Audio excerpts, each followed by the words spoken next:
प्यारे श्रोताओं, आज हम आपको सुनाने वाले हैं भोम प्रदोष व्रत कथा।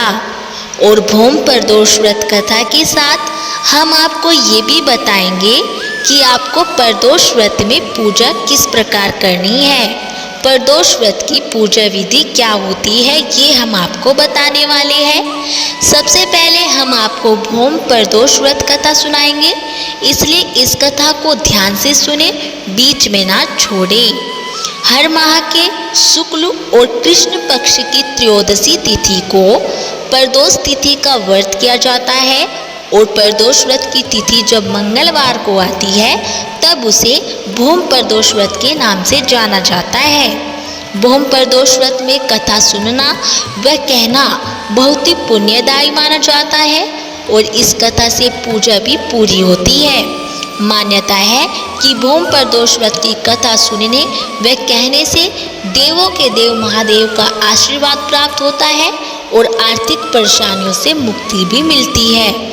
ऐसे में आइए जानते हैं कि भोम प्रदोष व्रत कथा क्या है।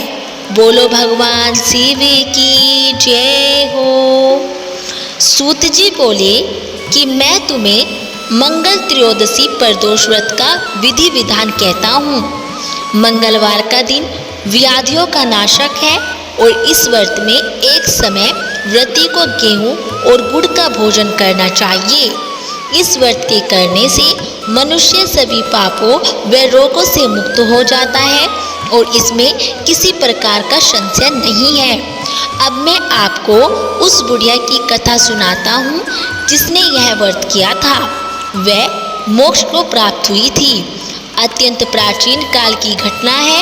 एक नगर में एक बुढ़िया रहती थी और उसके मंगलिया नाम का एक पुत्र था। वृद्धा को हनुमान जी पर बड़ी श्रद्धा थी और वह प्रत्येक मंगलवार को हनुमान जी का व्रत रखकर यथाविधि उनका भोग लगाती थी। इसके अलावा मंगलवार को एक न तो घर लीपती थी और न ही मिट्टी खोदती थी। इसी प्रकार से व्रत रखते हुए जब उसे काफ़ी दिन बीत गए तो हनुमान जी ने सोचा कि चलो आज इस वृद्धा की श्रद्धा की परीक्षा करें। वे साधु का वेश बनाकर उसके द्वार पर जाकर पहुँचे और पुकारा कि है कोई हनुमान का भक्त जो हमारी इच्छा पूरी करेगा। वृद्धा के यह पुकार सुनी तो बाहर आई और महाराज क्या आज्ञा है कहकर बोली। साधु वेशधारी हनुमान जी बोले कि मैं बहुत भूखा हूँ और भोजन करूँगा, तू थोड़ी सी जमीन लीप दे। वृद्धा बड़ी दुविधा में पड़ गई और अंत में हाथ जोड़कर प्रार्थना की कि हे महाराज, लीपने और मिट्टी खोदने के अतिरिक्त जो काम आप कहे मैं वह करने को तैयार हूँ। साधु ने 3 बार परीक्षा करने के बाद कहा कि तू अपने बेटे को बुलाकर मैं उसे औंधा लुटाकर उसकी पीठ पर आग जलाकर भोजन बनाऊंगा। वृद्धा ने सुना तो पैरों तले की धरती खिसक गई, मगर वह वचन हार चुकी थी। उसने मंगलिया को पुकारकर साधु महाराज के हवाले कर दिया, मगर साधु ऐसे ही मानने वाले नहीं थे। उन्होंने वृद्धा के हाथों से ही मंगलिया को औंधा लिटाकर उसकी पीठ पर आग जलवाई। आग जलाकर दुखी मन से वृद्धा अपने घर के अंदर जा घुसी और साधु जब भोजन को बुलाकर कहा कि वह मंगलिया को पुकारे ताकि वह भी आकर भोग लगा ले। वृद्धा में आंसू भरकर कहने लगी कि अब उसका नाम लेकर मेरे हृदय को और न दुखाओ साधु जी। लेकिन साधु महाराज ने न माने और वृद्धा को भोजन के लिए मंगलिया को पुकारना पड़ा।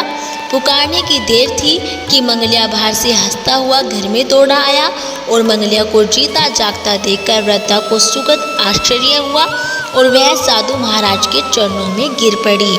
साधु महाराज ने उसे अपने असली रूप में दर्शन दिए और हनुमान जी को अपने आंगन में देखकर वृद्धा को लगा कि जीवन सफल हो गया।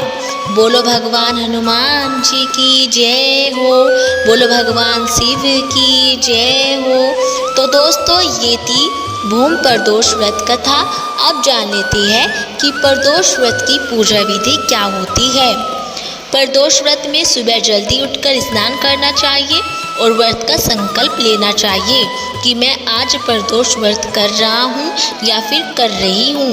और मेरी मनोकामना पूर्ण कीजिए। घर के मंदिर या पूजा स्थल को साफ करें और गंगा जल छिड़क कर पवित्र करें। एक चौकी पर लाल या सफ़ेद कपड़ा बिछाएं और भगवान शिव और माता पार्वती की प्रतिमा या शिवलिंग स्थापित करें।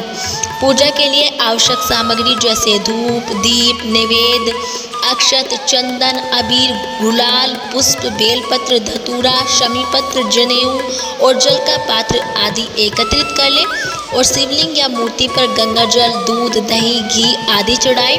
बेलपत्र, भांग, धतूरा, सफ़ेद फूल आदि अर्पित करें और धूप, दीप, नैवेद्य यानी कि फल, मिठाई चढ़ाएं और फिर ओम नमः शिवाय मंत्र का जाप करिए। भगवान शिव और माता पार्वती के नामों का जाप भी करना चाहिए और प्रदोष व्रत कथा जरूर सुने और घी का दीपक जलाकर भगवान शिव और माता पार्वती की आरती करें और पूजा के बाद प्रसाद ग्रहण करें।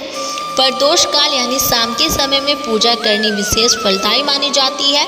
कुछ लोग शिवलिंग पर दूध, घी, दही आदि से अभिषेक भी करते हैं और प्रदोष व्रत के दिन ओम नमः शिवाय मंत्र का जाप करना बहुत ही ज़्यादा फलदायी होता है, ऐसा धार्मिक मान्यताओं के अनुसार कहा जाता है। और प्रदोष व्रत के दिन माता पार्वती और भगवान शिव की पूजा करने से मनुष्य की सभी मनोकामनाएं पूर्ण हो जाती है। तो दोस्तों, ये थी भौम प्रदोष व्रत कथा और प्रदोष व्रत की पूजा विधि।